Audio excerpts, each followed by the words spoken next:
pushing that more, mods. Mods. Yeah. So the other thing is, see, you know, like, what did I even make the slide for?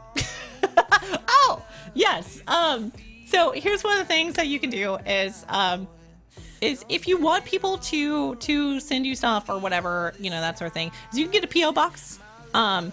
You can get a PO box. That's one of the best ways. Now that will kind of give out your city. So if you're not comfortable with that either, that's fine. But donations work as well. There are donations on Twitch alerts. There are donations on Twitch alerts that will allow you to basically list an item, and people will donate exactly how much that item is on there, and then you can buy it yourself. So if you really want to have like a wish list or something like that, do that. I do not recommend at all having an Amazon wish list. They do give out your full name and your city. So I would not recommend that at all. So yes, make sure you understand that PO box. I have no idea why I had the Hello Stranger one for, honestly. I created a slide. I have no idea what I made it for. The other thing is, I think this was mentioned in chat just a bit ago, is do not give out your IP address. I mentioned this earlier as well. One of the big things is do not mention it anywhere. If it's built into the game that shows your IP address, hide it. Put an image over it. If it's a certain screen, just go to your like be right back screen while you're doing it or something like that. Have a different screen while you're logging in, that sort of thing. Do not give out your IP address. Do not give that out. The other big thing is do not have up Skype, or honestly don't use Skype. If you're a streamer, try not to use Skype. Skype has some very, very huge vulnerabilities in it that can reveal your IP address, reveal your full name, that sort of thing. Try not to use Skype, to be honest with you. Hello Stranger was probably how determined people show up at your doors. Oh, yes. Yes. Thank you. Thank you, thank you, thank you. Okay, hold on. I'm going to come back to this real fast. You're going to have a lot of people. You're going to have a lot of people in your chat who want to meet you. Like, if you become successful on Twitch, you're going to have a lot of people who want to meet you. And whether that's in person or whatever, understand that everyone in chat is a stranger. And just like your mama taught you, don't say hello to strangers. And what I mean by that is in person. Over the internet, you know, there's tons and tons of people here that we can meet and say hello and build a community. But to be honest with you, like, hello stranger is kind of the way of me saying that there's going to be a ton of people who want to. And there's going to be a ton of people like this crazy bitch who might, if they know all of your information, might show up at your door. And there's actually a recent story of a very successful streamer that I know and I'm friends with that honestly had one of their viewers show up at their door. And you have to set those boundaries. You have to be like, I'm sorry, you can't come in. I love you. I appreciate you being on my stream all the time. I appreciate your donations, whatever, but I don't know you. And keep in mind, every one of these people are strangers. You don't know what their mental state is or what they're doing with their money or anything like that. Even if they're like a huge supporter of their stream, you have to set those boundaries. Please do. Please understand that they're all strangers. Just want to make sure you guys are safe. Sorry, I gave you guys a glimpse of the next thing, which is holy transcodes, Batman! I don't know if anybody ever watched the old Batman TV show where Robin was always like, holy whatever Batman. It wasn't him, by the way. What I mean by this is, let's talk about transcodes. Let's talk about getting quality options. A lot of you guys probably hate and love it. If you are a non-partnered streamer, you probably hate and love transcodes. And so what I mean by this is if you have never gotten transcode options or quality options, here's what happens. It's basically your stream will hopefully quickly restart. And here's the problem. Is all of a sudden, boom, you have quality options. Your viewers can select between, low, medium, high, mobile, and source, and it's awesome. But at the same time, your stream restarts. So a lot of people, and sometimes it often freezes. Twitch has a few problems with introducing quality options, and when that happens, you usually lose viewers. So in a way, it's great because it's like, hey, more people can actually tune into my stream. More people who maybe were having buffering problems are no longer gonna have buffering problems, which is really awesome. But then also, I just lost a ton of viewers.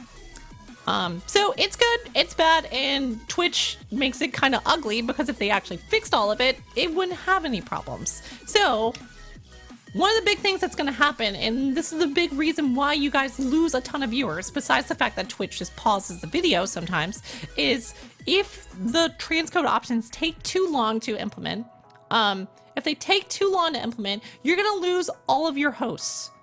You're going to lose every single one of your hosts. Now, a lot of times, those people watching your stream may just be lurking. They may not know that the host was gone.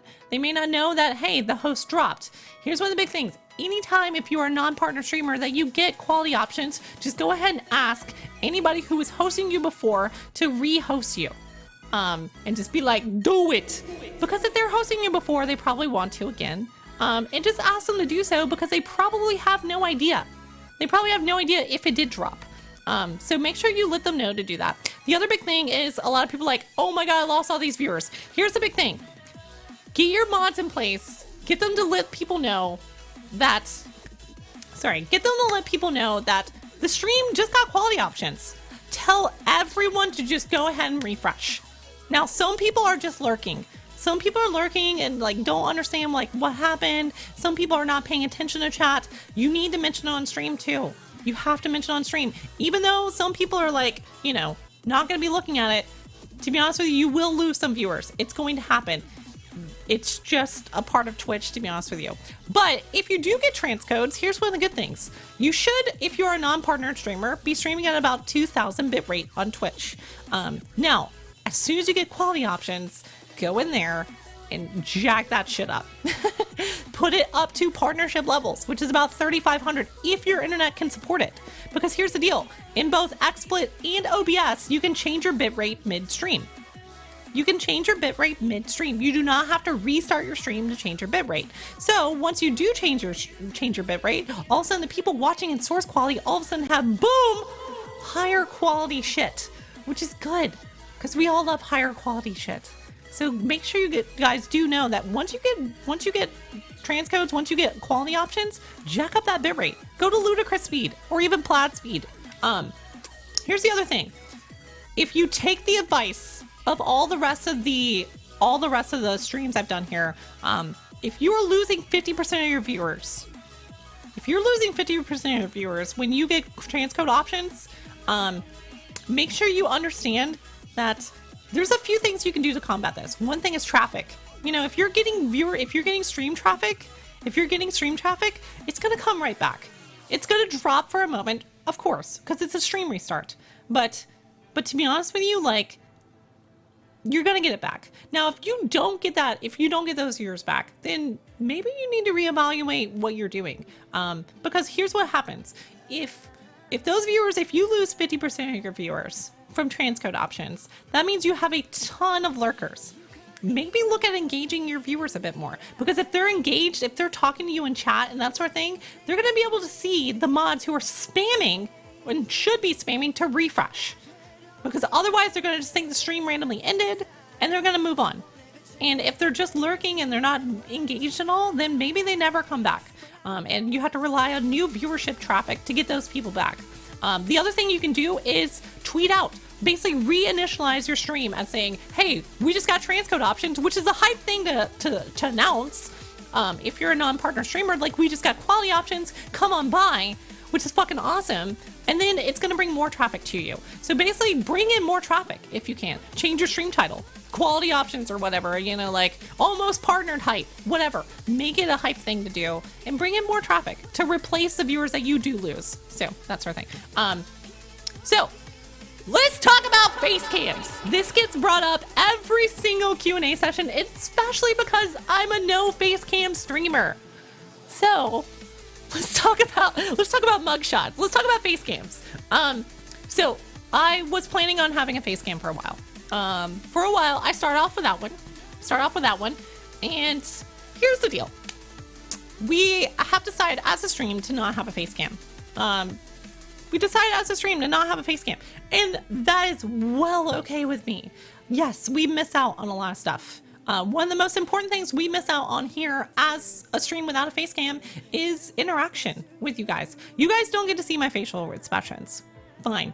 Absolutely fine. I mean, it sucks in many ways. Slower games that kind of you want to see their facial expressions on, you guys don't get to see it. Scary games, we kind of get shut out of scary games, which I'm not complaining about because I'm not a big fan of scary games. Just letting you guys know. So we, there's a lot of games where you guys don't get to see my facial expressions. The biggest problem, the biggest thing with it though, is if you do get a face cam, you get that.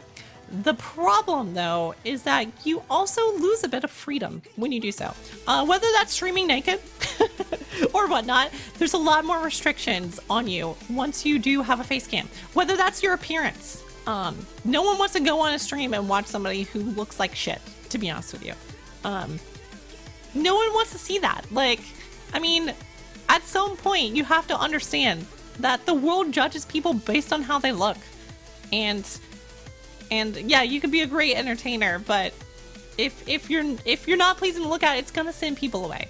Whereas you could be a great entertainer without a face cam. It's a true story. It's a true story. So please understand that not having a face cam could be your ticket. Look at yourself in the mirror and be like, damn, I look fugly. Maybe to go without a face cam. I'm serious. But having a face cam is work. Especially if you're female. You have to put that extra time in there to put on makeup, to make yourself presentable. Like I said, just as we were talking about, I think in episode 1, where you have multiple personalities, everybody does. You have the personality that you go when you go to a job. You have the personality you go when you go to your parents' house or talk to your parents, or when you're hanging out with your friends, or lounging around in your pajamas. Do not make streaming lounging around in your pajamas. Streaming is, if you want to make it a business, treat it like one. Get yourself dressed up, make yourself presentable, make yourself the people that people want to look at.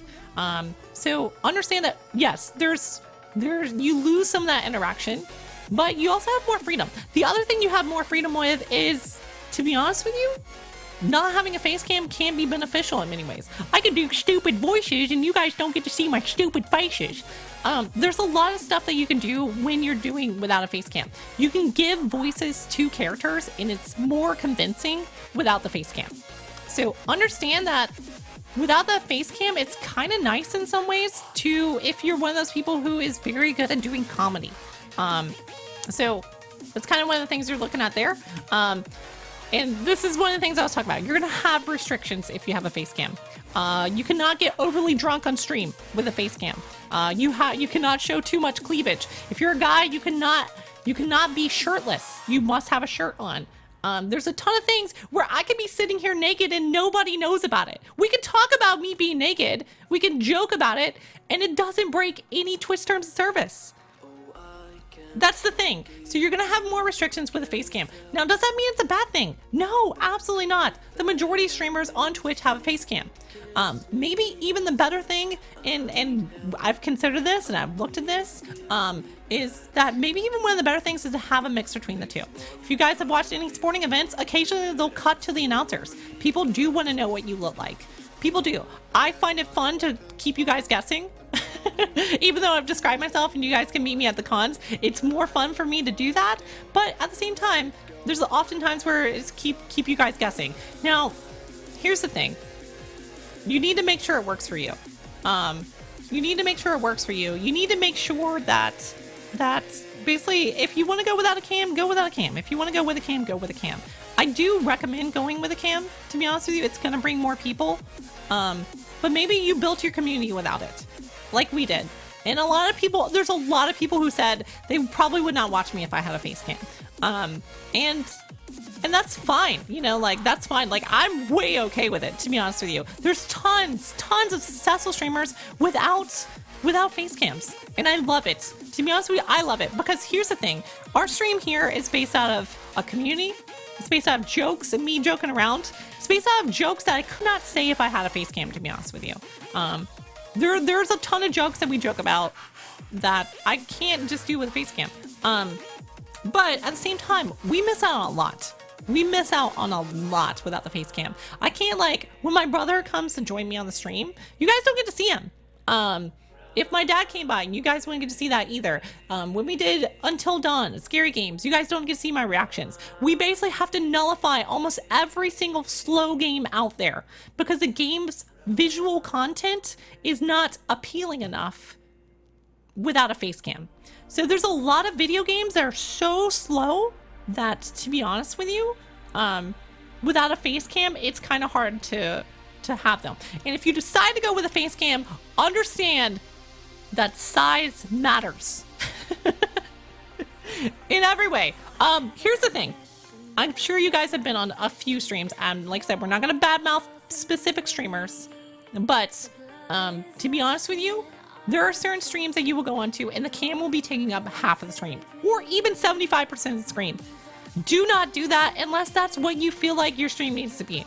If you want the focus to be absolutely yourself, then maybe that's what you want to do. But to be honest with you, the larger your camera is, the more people are going to be watching you and not the game. And that's one of the things. It's like, I went into a stream the other day and the camera was tiny. And to be honest with you, I loved it. I fucking loved it. Because I watched the streamer less. I watched the streamer less. Like, if you guys go into a cam stream, the next time you go into a cam stream, look at the cam stream, like watch it like objectively and take note of how often you're actually watching the game. It's not that much. It's not that much. However, going into a no cam stream, you'll be watching the game 100% of the time. There's nothing else there to watch. So to be honest with you, analyze your stream and ask yourself the question, do I want to make this stream about me, or do I want to make the stream about the game? In the long run, you want the stream to be about you, which is why I do recommend using a face cam. If you have the capability to do so, if you want to do so, if you're not comfortable doing the no face cam. To be honest with you, if you're a little bit more shy, it's funny that having a face cam actually can help you, because when you're silent, people can at least see your facial interactions. Another option that you can do is face rig. Face rig is a nice halfway point between face cam and no face cam. W Grace is an amazing streamer that I love to watch, and he only uses a face cam. A face rig. He only uses face rig and basically allows him to have the freedom of not having a face cam, but also getting the benefits of some facial interaction, which is really nice. Ultimately,